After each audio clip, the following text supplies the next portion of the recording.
3 million kids just dropped out during COVID shutdown and remain AWOL. Too bad they aren't the children of illegal aliens. Then we'd spare no expense to find them and pay them reparations for the education they missed.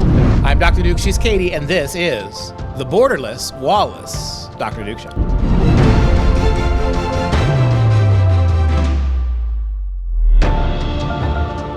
Hello, everyone, and welcome to the Dr. Duke Show, the only program that keeps you educated on the craziness impacting K-12 classrooms and college campuses around the world. Today, we start with a new study that finds 3 million children just vanished, dropped out of full-time public school during the pandemic. And this is a mixed message sort of a story, right?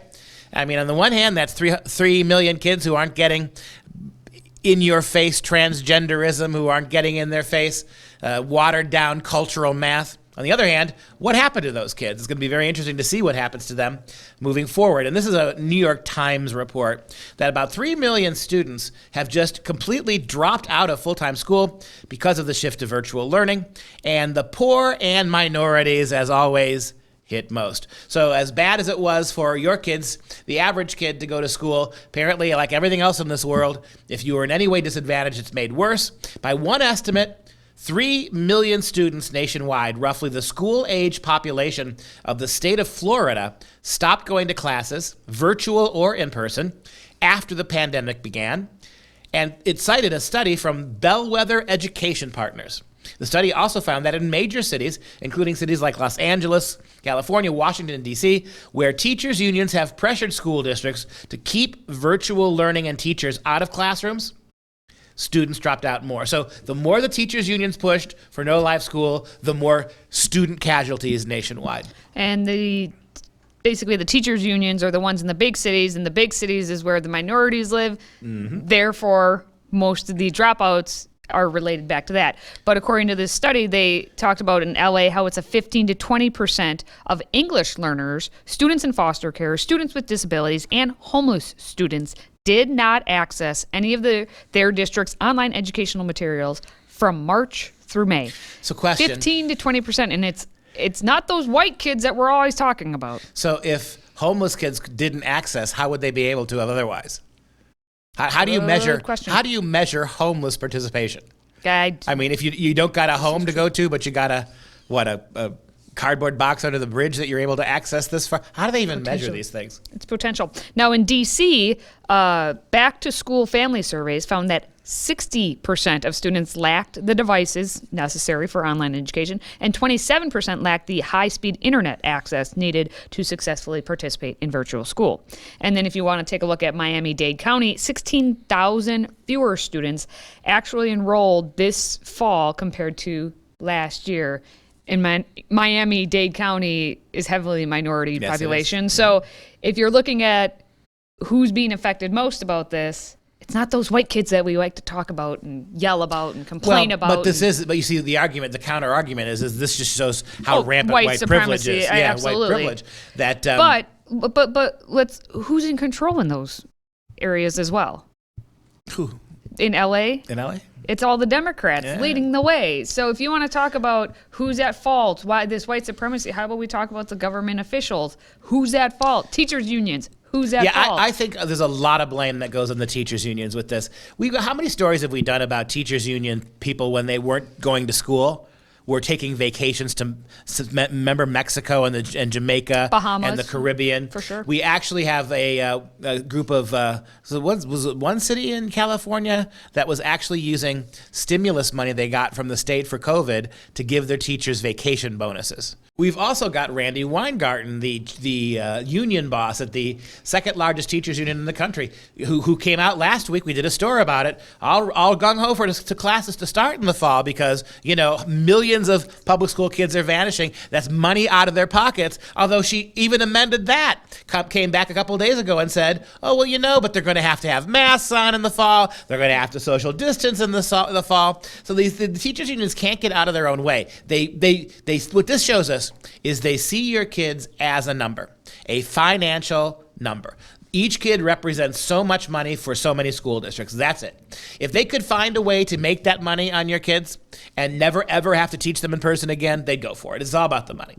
Well, and as we've noted many times, if you're talking about a disproportionate number of these students who aren't being engaged, being Black, being Latino, being Native American, ELL students, homeless students, those are the votes that the Democrats want. If the Democrats can get the minorities to vote for them, it keeps them in office, and it creates this cycle, which we've seen throughout the country. But it really, when you put it into perspective in terms of our children and how this is affecting them, it's generations, it's the next generation to keep it going. So it's not just cyclical here for one generation, it's to get to the next generation. It's been said many times by many smarter people than us that the Democrat plantation is run by a artificially dumbed down minority families by keeping them in the dark, keeping them ignorant. This ignorance, which you and I see as a crisis in education, is exactly what they want. You are breeding tens and hundreds of thousands of dollars of people who cannot look after themselves,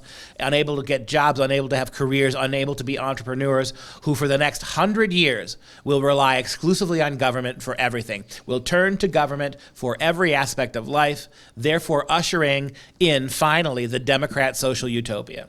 And if even now the New York Times is noting what's happening to our schools and how much education is being lost, we can finally talk about it. And so what they're saying is that studies of how much learning American students have lost in the past year are underway, but the preliminary reports are mostly grim. Even one of the more optimistic surveys found significant losses in math, with a doubling of the proportion of students described as sliders because they had moved down in their rankings compared with a typical year. Another national study from the assessment company Curriculum Associates found a decline of up to 16% in the number of elementary students performing at grade level in math, and up to a 10% in the number of students performing at grade level in reading.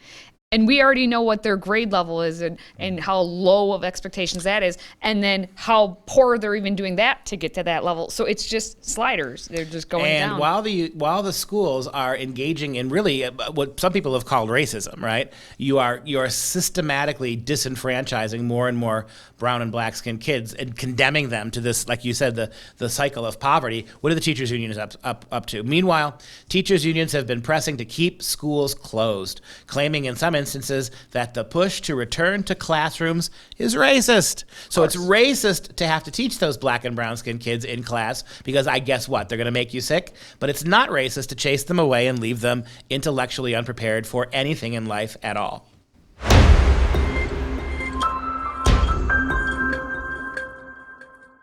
Now, we've been talking a lot about how we need parents to stand up. We need teachers who actually want to teach to stand up. And now it's our children who are actually standing up. We have a story about a fourth grader named John Prevenzano who spoke out at the Martin County School District School Board meeting about the district's in-school mask mandate. Okay, fourth grader, 10 years old. He spoke about his experience, and he made note of how teachers defied the mask mandate that they have at their school. And basically, he's looking at these teachers, they're defying it, he's having to wear this mask, and so he, is saying how, well, I guess he learned a new word. Let's just listen to John. And it seems unfair teachers take their masks off while they yell at us kids and that we need to pull ours up. I asked my mom if there's a word for this, and she said there is. Hypocrisy. Hypocrisy. Little John learned a new word. So he's, I guess through this whole pandemic, he's learned something. And so he, as you heard, said how it's hypocritical that the teachers are pulling their masks down and then yelling at the students for not having their masks up. And there's a heartbreaking part in his whole speech when basically John explained what happened when he was outside of school and he actually saw his teacher. A few weeks ago, I ran into my teacher outside of school. She didn't even recognize me because she's never seen my face before. But I knew it was her because she sits at her desk a lot without a mask on. I know my teacher has asthma and everything, but I understand why it's hard for her to wear a mask, and I think she should have that choice. But I should too. I have allergies, and I feel really anxious with my face covered. But I'm not allowed a mask break like her. It seems unfair. All this seems unfair, and it doesn't make sense. That makes perfect sense from John, not what's actually happening. But little John understands that this is completely illogical, and it's unscientific as to what's happening. Love the name, little Johnny Provenzano, right? Little Goomba Italian. That's exactly right, Johnny. And one of the nice things of having a little boy do it is they didn't cut him off because they would have shut you and me down. And the benefit of this is that he got more time than he otherwise would have, because I guarantee you that school board, they don't mind shutting down mom and dad, but shutting off the mic and dragging a little kid away, even they have enough of a soul to realize that would have been bad PR. Well, and actually his father, Mike, had gone up in front of the school board and actually kind of was taken out or tried to, They removed Mike Provenzano. Yeah, basically. Mike. But both Mike and John went on Tucker Carlson then to talk about how having to wear the masks in school makes John feel very anxious. John, I want to ask you first. You said that wearing a mask makes you feel anxious. Can tell us what you do feel like when you have to wear it at school? Well, when I have to wear it at school, it almost like builds up stress in me. I'm like, wait, what do I do? It's like, who's this? Who's that? It's like, I don't recognize anybody. And then on top of that, Tucker actually asked John, okay, so explain to me, what is it that the teachers are actually saying to you? Because you had said that they yell at you if you have your mask on. So what is it that they are actually saying? They yell at you? What do they say when they yell sometimes. at you? Oh, they literally say, I'm done. Put your masks on because you're being disrespectful to all of us teachers who have to work really hard. And I'm like, we're also working hard too. It's almost 100 degrees outside, wearing cloth masks, and you expect us not to be hot and complain? They're kids on top of that, just in any situation. But yeah, they're in Florida. It's hot. The kids are having to wear them too. They're struggling along with you, teachers. But apparently, according to John's account, the teachers are yelling at the kids. Well, I think John hits on something very important, and I think that this has been backed up, but everything we've seen for the last year and everything we've shown you in the Dr. Duke Show, there are a lot of selfish, self-indulgent, it's all about me teachers. They are the prima donnas of our modern day life. I mean, who else can fail at that rate and get more money every year? Who else can turn out kids that are functionally illiterate again and again and again and get raises for doing so, no questions asked? It's a prima donna position to have, an American teacher. So terribly worried about how it affects you, how you're going to have to struggle, what this means for you as a teacher. We don't want to go back. We don't want to have to go back. We want to be able to stay from home where we feel safe. And if you don't agree with us, you're racist. Well, it's nice to see Johnny do. And the reality is Johnny told us nothing we didn't know. But he sure was cute doing it. And if that raises people's agendas a little bit, if that opens the eyes, so be it.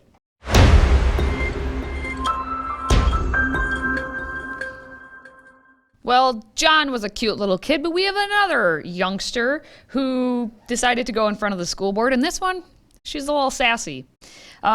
She has a little attitude with her. And you know what? The school board needed to hear it. I don't think barely anybody likes masks in schools. Their children are suffocating. You don't know what it feels like, and it's nonsense. Seriously. Like, why would you do that? Why in the world would you do that? And God created us so we can be free people.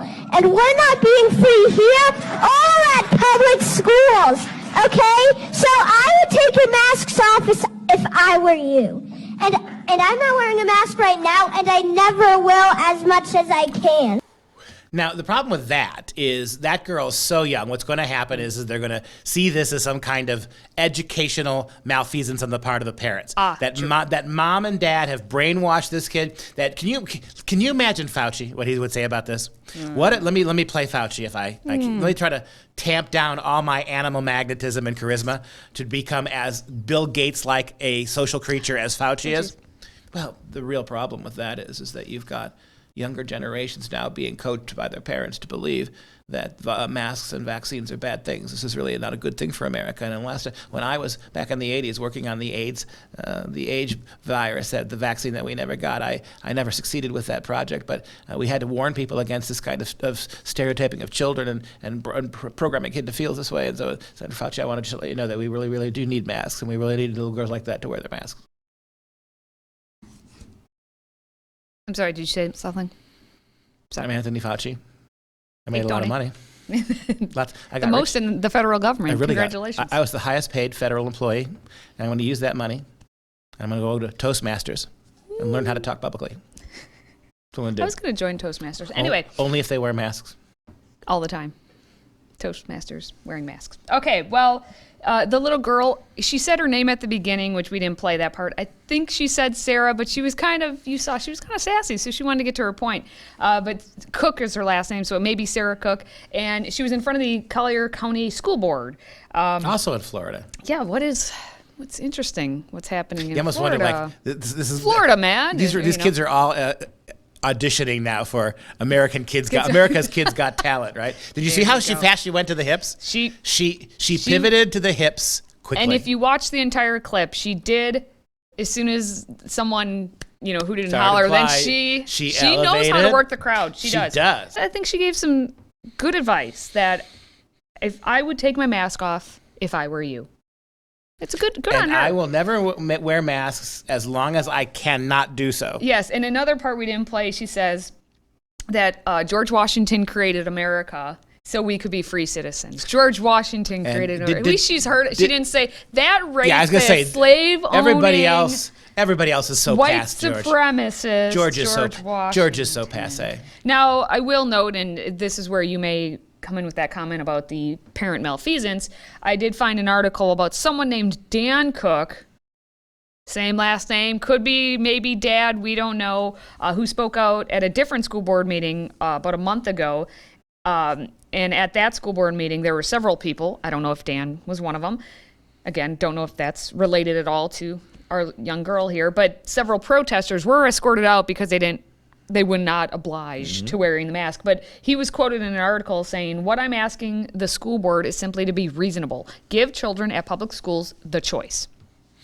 Well, the choice will never be the choice that's made by your governing autocrats. That's why they don't give you choice. By definition, you don't get choice because what they want is control, and control is the main issue. But you got to give them credit. If we were listening to Dan Cook, we probably wouldn't have it on. We wouldn't be doing a show on it. Tucker Carlson wouldn't have called. So if getting cute kids and cute, articulate kids in front of the camera forces people to pay attention nationwide, so be it. We'll start putting these kids to work.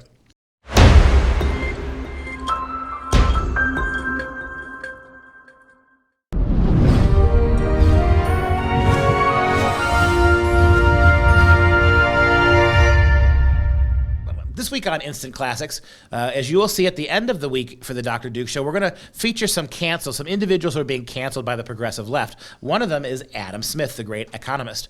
And so what we're going to do is, since they're going to cancel him, we're going to give him some publicity. This is a whole week dedicated to the economic theory of Adam Smith.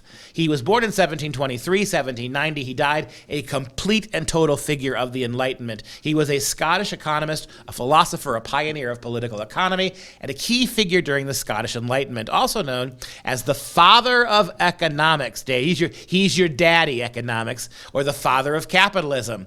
Smith wrote two classic works, really important books. One is called The Theory of Moral Sentiments, and the other one is his magnum opus, The Wealth of Nations, which is the Bible of emergent capitalism. So, Adam Smith, you got it right in all the ways that Karl Marx would get it wrong 100 years later. So let's take a look at some quotes from Adam Smith. "I have never known much good done by those who affected to trade for the public good." Oh, wait a minute. Stop. He just called out all the progressive left, Antifa, Black Lives Matter, and cancel culture. Go back to the quote. "I have never known much good be done by those who affect to trade for the public good. Those whose job is public welfare, public safety, social justice." You know, the funny thing is, not much good ever gets done by them. How about this one? "Virtue is more to be feared than vice, because its excesses are not subject to the regulation of conscience." That's a brilliant quote. C.S. Lewis would say something like it a couple hundred years later. Let me parse that. Virtue is more frightening. We should be worried about people with excessive virtue over people with excessive vice. Why? Because its excesses are not subject to the conscience. When people do bad things, they engage in vice, the conscience, at least, Adam Smith says, makes them feel a little bad for it. But when people do bad things in the name of excessive virtue, when they go overboard on sanctimony and self-righteousness, there is no regulation of conscience. In other words, the more extreme your virtue signaling, the less conscience will bother you as you try to cancel and shut down anybody who stands in your way. And finally, the real tragedy of the poor is the poverty of their aspirations. I love it. I get it. There are some people who tumble into poverty, but it's not their fault. Other people are born into it. But look at what that means, especially in a free country like ours. The real tragedy of the poor, so many of our poor, is the poverty of their aspirations. They aim higher in nothing, not their only worldview, but in their own ambitions. They don't aim any higher than the poverty they find themselves in, which guarantees that they're going to stay poor. All right, just a quick reminder that the best way to access our content is to download our Freedom Project Media app. Simply search Freedom Project in your app store and make sure when you download that you allow for notifications. And if you enjoy our content, please consider joining the Patriot Club. Your one-time $99 tax-deductible donation allows us to keep bringing you all of the stories every day. Simply visit patriotclub.us to get signed up. That's patriotclub.us. And of course, as a little thank you, we'll give you our signature tumbler. Now, before we go, let's show some love to our Patriot Club members. And today, we're giving a shout out to Trent from Camden, Arizona. Trent, thank you for supporting us. And that's going to do it for our show. This is Freedom Project. I'm Dr. Duke. She's Katie. And until next time, stay educated, my friends.